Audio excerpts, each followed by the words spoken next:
मेरे लोगों को जाने दो। मूसा और हारून ने फिरौन से कहा, इजराइलियों का परमेश्वर कहता है कि तुम उसके लोगों को जाने दो, नहीं तो बुरी बातें तुम्हारे साथ होंगी। पर फिरौन ने उनकी नहीं सुनी।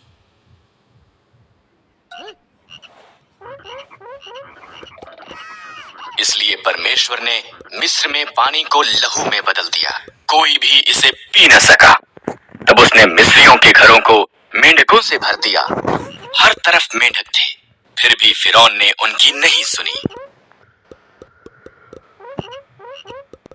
इसलिए परमेश्वर ने मिस्र के आकाश को कुत्तियों से भर दिया, वो वहां धूल के समान भर गई। फिर उसने मिस्र के देश को डांसों से भर दिया, फिर भी फिरौन ने उनकी नहीं सुनी।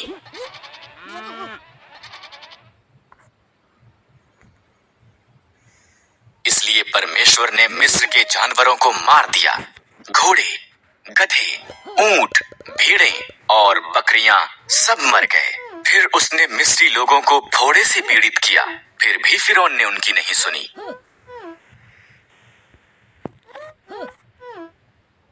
लिए ओलों की वर्षा भेजी, उनकी जौ और सन्न की फसल। परमेश्वर ने मिस्र की फसल का नाश करने के लिए ओलों की वर्षा भेजी, उनकी जौ और सन्न की फसल नष्ट हो गई।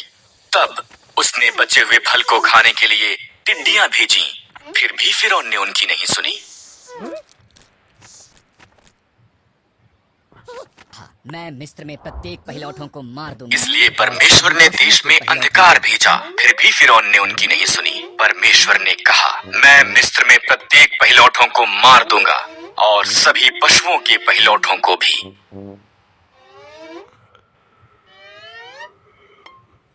मेरे लोग एक मेमने को मारें, उसे खाएं और उसके लहू को उनके द्वार की चौखट पर लगाएं।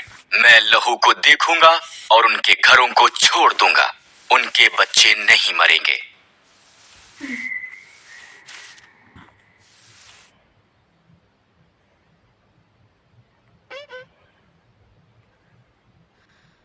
तुम इसे फसह कहोगे और सदा उसे याद रखोगे।